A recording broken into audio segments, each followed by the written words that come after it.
주님, 특별 새벽 부흥의 둘째 날을 맞아 이 말씀을 성도들과 함께 읽고 하나님이 주신 말씀으로 믿고 성도들과 함께 나눕니다. 말씀을 전하는 종이나 듣는 성도들이 우리 함께 하나님의 음성을 듣고 힘을 얻을 수 있도록 역사하여 주시옵소서.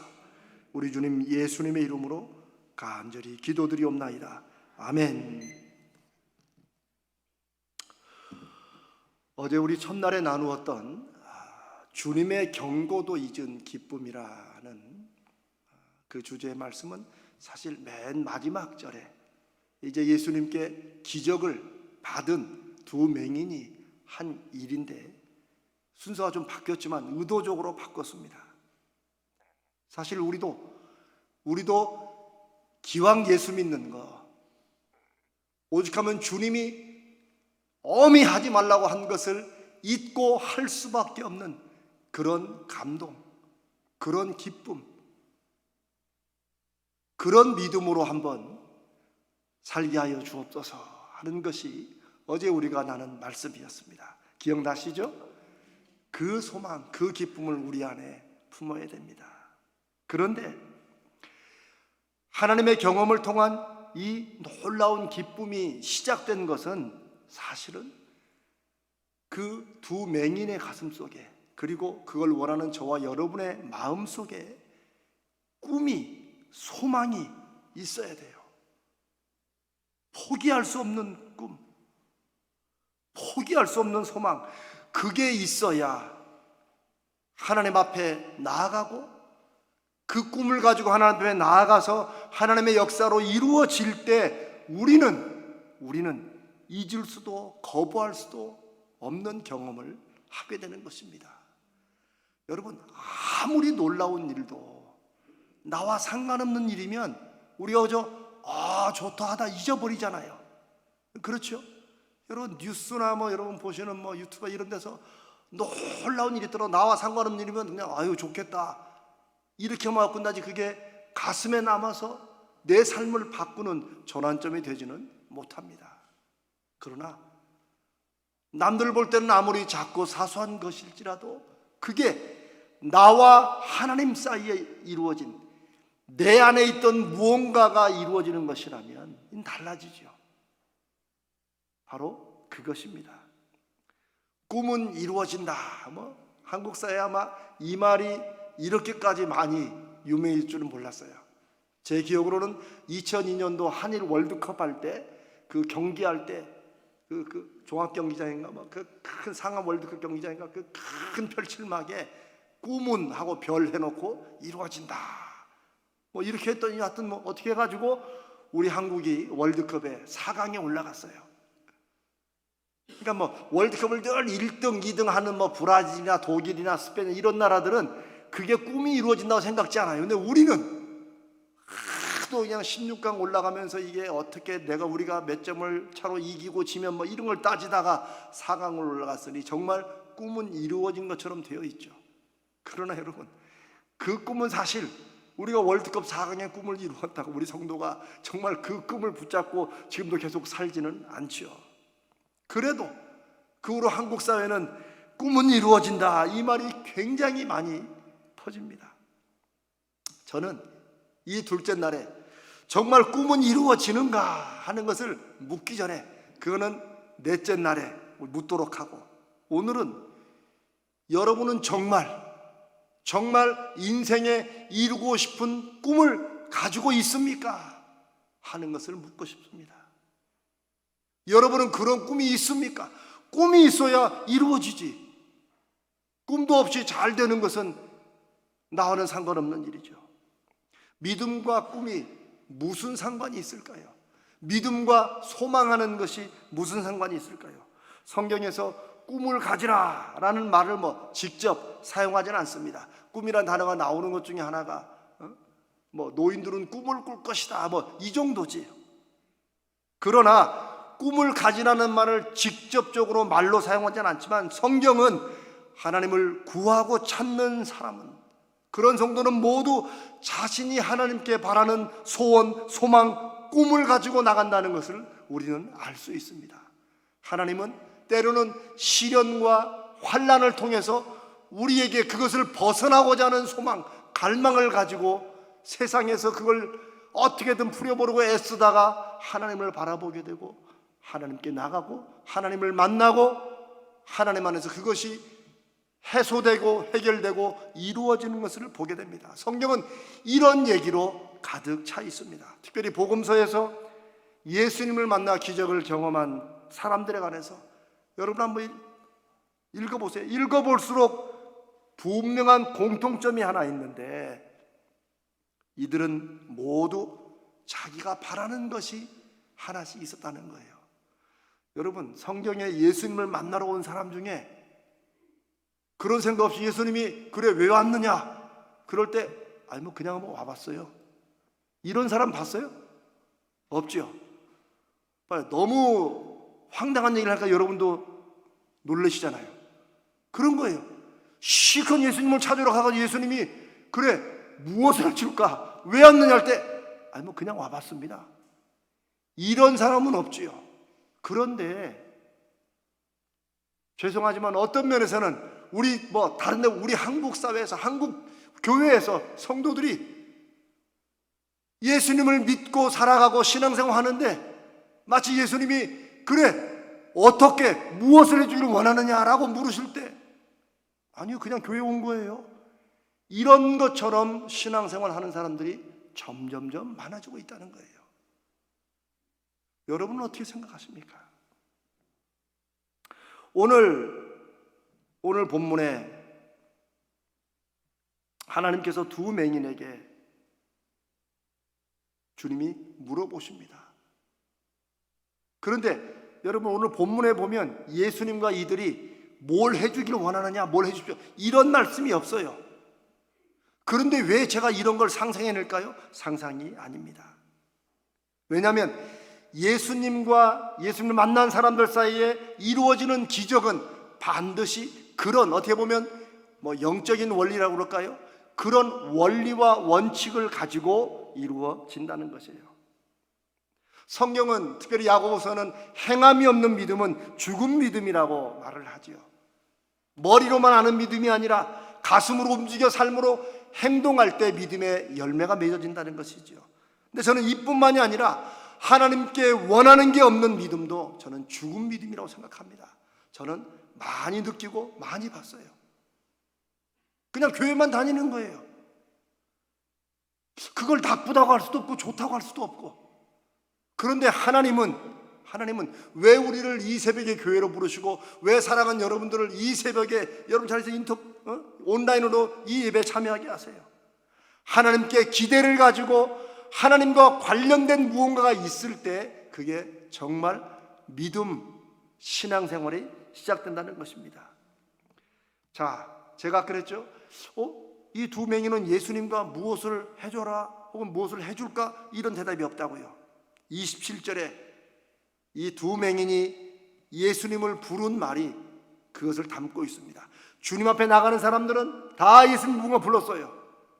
선생님이라고 부르기도 하고 불렀는데 이들은 뭐라고 불렀어요?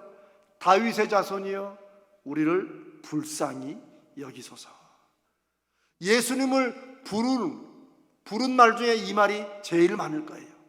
근데 이 말은 굉장히 특별한 말입니다. 그냥 부르는 말이 아닙니다. 우리를 불쌍히 여겨서 have mercy on us, 우리에게 자비를 베풀어 주십시오. 이 말은 성경에서 하나님의 은혜의 도우심을 구할 때 이스라엘 백성들이 주로 하는 말입니다. 우리를 불쌍히 여겨 주시옵소서. 그런데 더 중요한 말은 예수님을 다윗의 자손이라고 부른 것입니다. 왜냐하면 다윗의 자손이라는 말은 그냥 예수님이 가령 우리말 성씨가 뭐 김씨다, 이씨다, 박씨다, 다윗의 자손이다 그런 말이 아니라 The Son of David, 다윗의 그 아들이라는 말입니다. 분명한 누군가를 지칭하는 말이에요. 여러분 아신 대로 이 말은 하나님께서 오랜 세월 동안 수천 년 동안 이스라엘의 예언자들을 통해서 장차 세상을 구원해 주실, 우리를 이 모든 고난과 시련 속에서 새롭게 회복시켜 주시고 해방해 주실 메시아를 보내주실 것이다. 저 창세기 3장에서부터 예언된 여자의 아들, 그리고 그 여자의 아들이 뱀의 후손의 머리를 짓밟게 되는 그런 것이 바로 다윗의 자손으로 오시게 된다는 예언인데, 이 두 맹인이 예수님을 부를 때 그 다윗의 자손이여 우리를 불쌍히 여겨 주시옵소서라고 부른 것입니다. 이들은 구약성경의 예언을 알았고 예수님이 바로 그 다윗의 자손, 즉 하나님이 예언 가운데 약속으로 보내신 메시아라는 사실을 이들이 고백하며 부른 것입니다. 물론 이 두 맹인이, 그리고 성경에 이렇게 예수님을 불렀던 다른 사람들이 정말 구약의 예언을 다 알고 예수님을 또 그렇게 믿고 그렇게 불렀느냐, 이거는 정확치 않습니다. 사람들이 그냥 그렇게 부르니까 자기도 그렇게 따라 부르는 것일 수도 있어요. 그러나 중요한 사실은 예수님이 그걸 따지십니까? 안 따십니까? 안 따지신다는 거예요. 너 지금 나를 다윗의 자손 불렀는데 너 그 말이 무슨 말인지 아냐? 너 나한테 믿음이라고 얘기했는데 너 정말 그런 거 따지지 않습니다. 저는 이런 하나님의 말씀을 제가 읽으며 확신하기 때문에 제가 여러분께 모세가 뱀을 들었을 때 제가 그 얘기 많이 하죠. 뱀을 들었을 때 그 뱀을 본 사람은 다 산다. 어떤 사람은 믿음으로 그 뱀을 정말 하나님이 낫게 해주실까라고 하는 마음으로 보았을 것이고, 어떤 사람은 안 보려다가 하도 사람들이 보라고 하니까 뭐 본다고 뭐 손해볼 거냐 싶어서 그냥 본 사람도 있을 것입니다. 그러나 제가 뭐라고 그랬어요? 나았다 안 나았다? 예, 저는 나았다고 확신하는 거예요. 왜? 다윗의 자손이여 우리를 불쌍히 여겨서 할 때 주님께서 너 그 다윗의 자손 무슨 뜻인가 알고 부르는 거야? 라고 따지지 않으세요. 사랑하는 여러분, 이들이 예수님을 다윗의 자손이여 우리를 불쌍히 여기소서 라고 부를 때 이 사람들도, 그리고 그렇게 부르는 소리를 들으신 예수님도 그 외침 속에 분명한 한 가지를 듣고 알고 있었다는 것입니다. 이건 그냥 좀 도와주십시오. 저 사도행전 3장에 성전 미문에 앉아있던 한 거린이 베드로와 요한이 가니까 좀 도와달라고 그랬잖아요. 그건 한 분 달라는 거예요.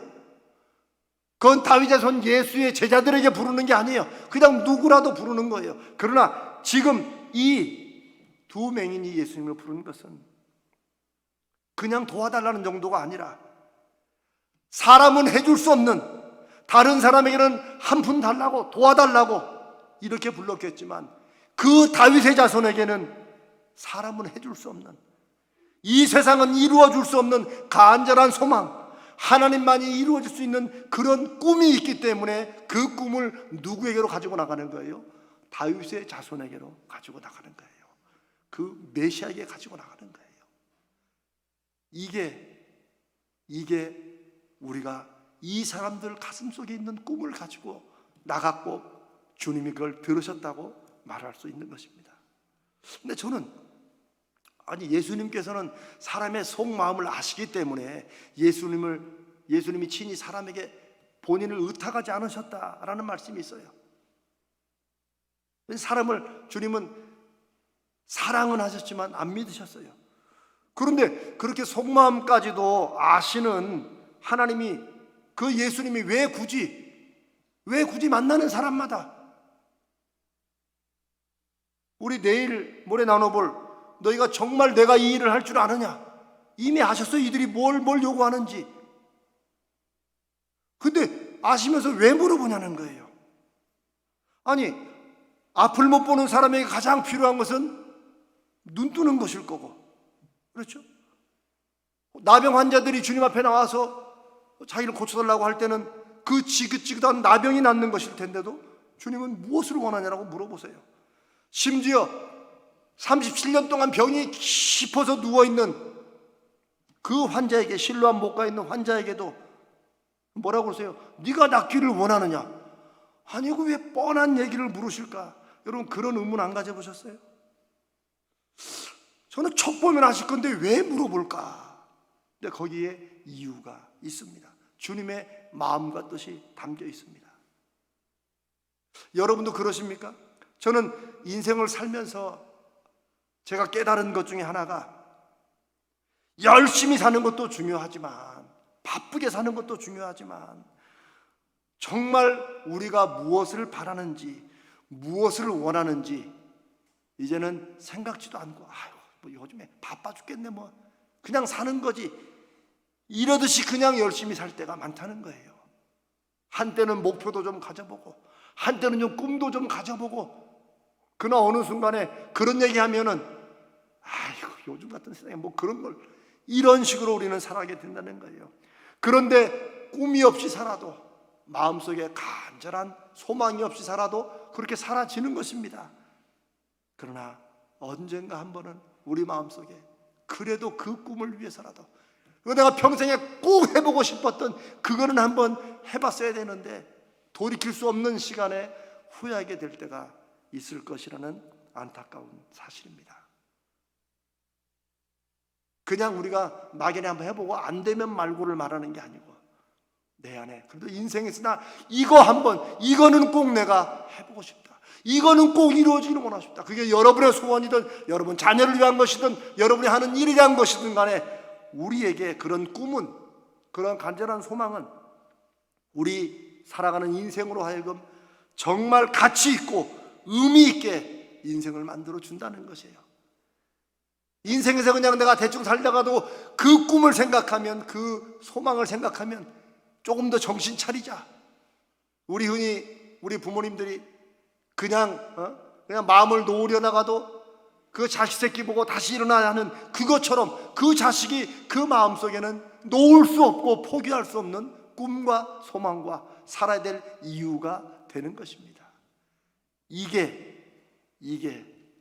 예수님께서 우리에게 물어보시는 이유입니다.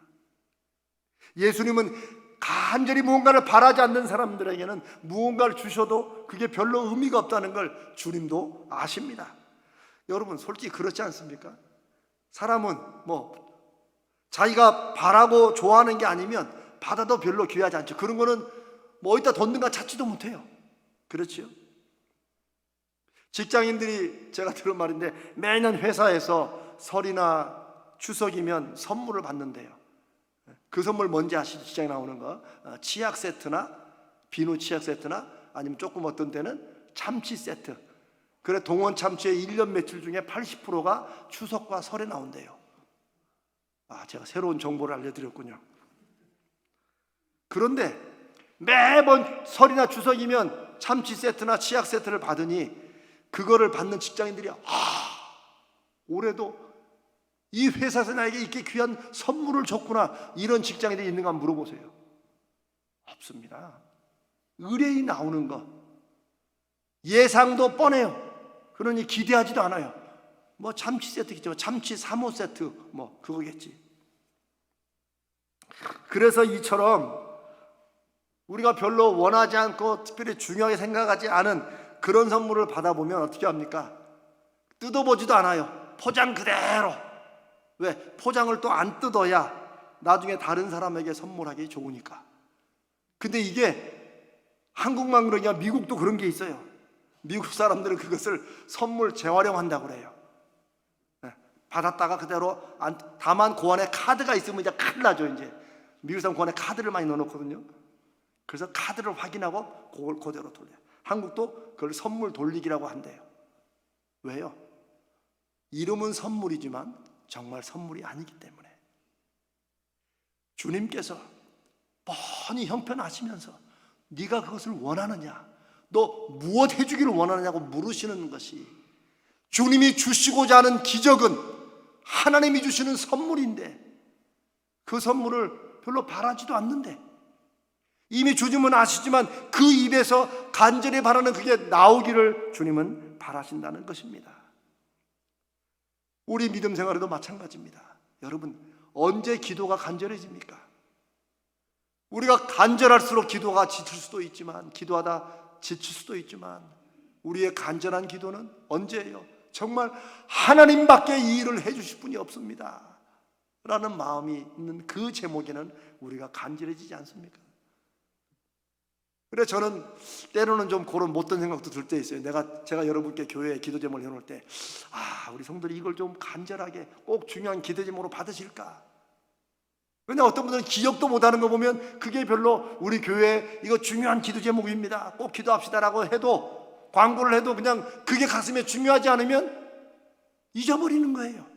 그런 일들이 우리 가운데 있죠. 저는 그런 점에서 오늘 이 시간은, 이 둘째 날은 여러분들도 인생에 하나님 앞에 간절한 이것만큼은 하나님 내 평생에 한 번은 꼭 이루어 주시든지 아니면 이루어 주는 표적이라도 보여주시옵소서, 이런 꿈을 갖게 되기를 원합니다. 그리고 우리 교회가 갖고 있는 여호와 삼마라는 그 꿈, 저는 그걸 우리 교회를 향한 꿈으로 가지고 있어요.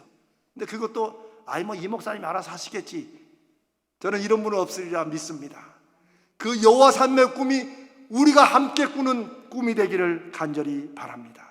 사랑하는 여러분, 예수님의 기적은 예수님이 누구신지를 우리에게 확실히 알게 하시는 표적이요 하늘의 사인입니다. 예수님이 당신을 찾아온 사람들에게 물으시는 것도 바로 그 이유 때문입니다. 내가 이걸 이루어 주면 내가 누군지를 너는 알아야 되고, 이제부터는 너의 삶이 그 이룬 것 때문에 바뀌어지는 게 아니라 이것을 이루어 주신 분 때문에 바뀌어지는 줄로 믿습니다. 그게 예수님이 물으시는 거예요. 그게 내가 이 일을 능히 행할 줄로 믿느냐, 너의 믿음대로 되라고 물어보시는 게, 그것 자체만 받고 잊어버리는 게 아니라 이것을 주는 것은 내가 누구인지를 네가 이제 알아야 된다. 이걸 주시는 분이 하나님이시다는 걸 알라는 하나님의 뜻인 줄로 믿습니다. 사랑하는 여러분, 네가 무엇을 원하느냐? 이 두 맹인은 그들이 가슴속에 간직하고 있던 꿈, 자기들의 힘으로는 이룰 수 없는 꿈, 상상도 할 수 없었지만 가슴속에 됐으면 좋겠다는 간절한 마음, 그리고 끝내 포기하지 않고 간직하고 있었던 꿈, 눈을 뜨는 것, 그것을 예수님께로 갖고 나온 것입니다. 저는 이 두 맹인이 눈을 뜨는 것을 여전히 포기하지 않고 가슴속에 간직하고 살아왔다는 사실이 참 놀랍습니다. 여러분, 사실 만약에 제가 한번 생각해 봤어요. 내가 태어날 때부터 살아온 평생 지금 60까지 내가 앞을 보지 못하고 내가 쭉 살아왔다면, 내가 주님을 만났을 때 내 눈을 열어주시라고, 내 눈을 뜨게 해주시라고 내가 소원을 말할 수 있었을까? 아니, 그 눈 뜨는 것이 내 마음의 진정한 소원일까? 저는 이런 생각을 해봤어요. 여러분들은 당연히 그러겠지라고 생각하겠지만 아닐 수 있어요. 왜냐하면 여러분 보세요, 막연하게 가지고 있는 꿈은 그건 되면 좋고 아니면 말고 이렇게 가는 거죠. 그러나 사람이 정말 간절하게 이루어지기를 바라는 꿈은 그 꿈을 계속 품기 때문에 현실에서 많은 좌절을 겪습니다. 현실에서 안 된다는 것들을 많이 경험하게 돼요. 왜? 그 꿈대로 한번 살아보려고 애쓰기 때문에 그래요. 그런데 그런 안 되는 경험과 좌절과 실패와 절망이 쌓이면 쌓일수록 어떻게 돼요? 그 꿈에 대해서 더 간절해지면 좋겠는데 우리의 마음은 그 반대로 점점점 포기하게 됩니다. 안 되는 거구나, 내가 헛꿈을 꾸고 있구나. 다시 말해서 우리가 아무리 원해도 사람 때문에, 능력 때문에, 환경 때문에 실패하고 막히게 되면 우리는 포기하게 된다는 거예요. 그래서 사람들은 말하자면, 어떤 사람들은 꿈은 그냥 가지고 있는 것이 꿈이지 이루어지는 게 꿈이 아니야. 우리는 이것 때문에 어쩌면 우리도 어렸을 때 나름대로 꿈을 가지고 살다가 나이가 들어갈수록 점점점 그 꿈을 잊어버리고 결국에는 꿈이 없는 사람처럼 꿈 얘기하면 무슨 꿈이야, 어젯밤 꿈, 개꿈 꿨어. 우리는 그렇게 살아가지요. 꿈은 우리가 원하지 않아서가 아니라 가능하지 않다고 생각하기 때문에 어쩔 수 없이 포기하게 되는 것입니다. 그런데 이 두 맹인이 나이가 몇 살인지 성경은 정확히 말하지 않지만 대부분 성경에서 이렇게 어른으로 취급하는 사람은 40 이상이기 때문에 적어도 40년, 50년은 자기의 눈이 이 눈이 뜨는 것을 꿈으로 갖고 있었다는 사실. 이들은 자기가 눈 때문에 사람들에게 구걸을 하며 사는 그 환경, 그것 때문에 좌절하지 않았을까요? 그런데 이 사람이 끝까지 눈을 뜨는 소망, 그 꿈을 포기하지 않고 살았다는 사실이 저는 참 새롭게 깊이 다가오게 됩니다. 어쩌면 이 두 사람은 다른 사람들에게는 눈을 뜨는 게 꿈이라고 말하지 않았을 것입니다. 왜 말하지 않았을까요? 말해봤자 다른 사람들 보기에는 그 비웃음거리죠. 야, 그게 되겠냐? 되겠냐? 우리가 어떤 꿈을 가지고 있고 그 꿈을 말할 때 사람들은 아, 좋은 꿈이네. 그래, 나도 할 수 있으면 도와줄게. 이런 사람들이 우리 주위에 있다면 얼마나 좋을까요? 그러나 세상은 그렇지 않습니다. 때로 우리의 꿈이 크면 클수록 사람들은 그 꿈을 우리에게 듣고 아이고, 되겠냐? 되겠냐? 라고 비웃습니다. 당치도 않을 것을 꿈꾸고 있다고.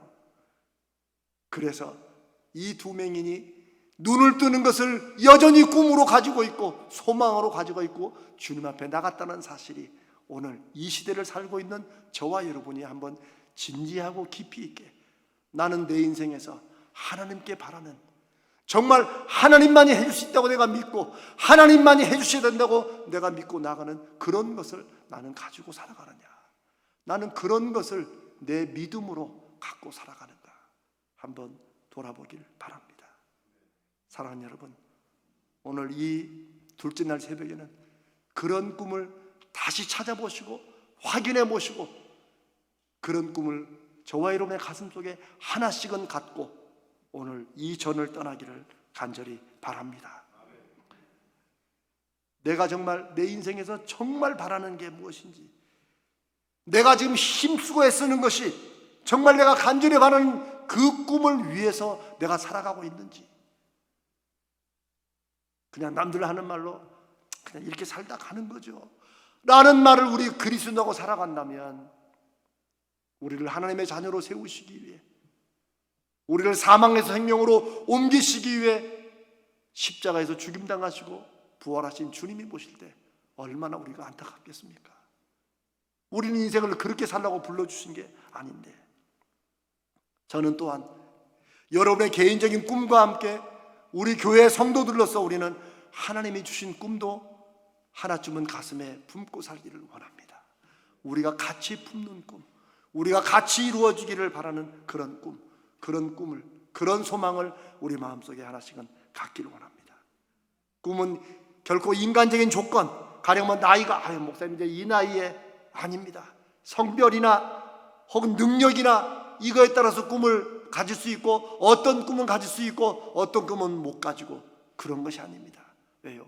꿈은 가슴에 가지고 있고 그 꿈을 하나님 앞에서 갖고 나가는 것이기 때문입니다. 적어도 성도들은 그렇게 믿고 사는 사람들입니다. 꿈은 물리적 환경에 따라 가질 수 있거나 가질 수 없는 것이 아니라는 사실입니다. 아유, 내 형편이 이런데 무슨 꿈이야?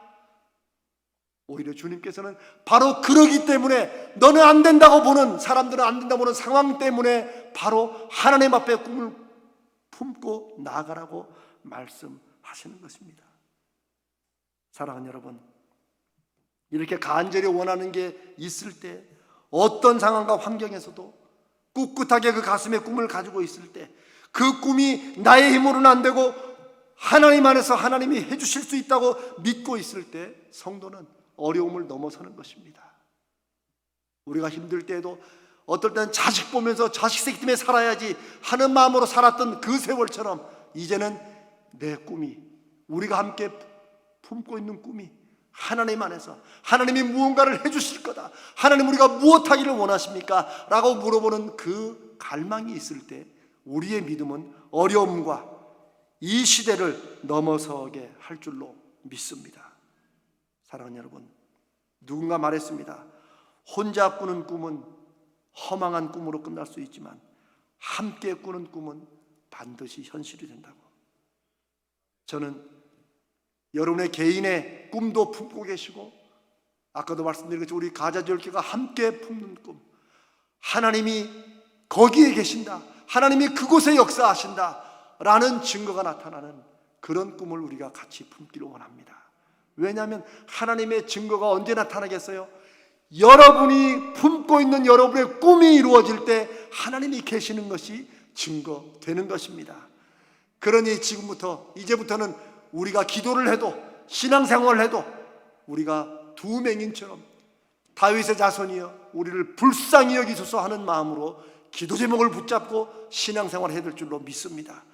그리고 그런 것들이 응답으로 이루어질 때 우리는 여호와 삼마의 증거가 하나씩 우리 교회에서 나타난 줄로 믿습니다. 오늘 이 꿈을, 이 소망을 가지고 우리가 함께 기도하고 이 둘째 날을 마치고 우리가 살아가는 동안에 반드시 그 꿈을 이루어 주시옵소서.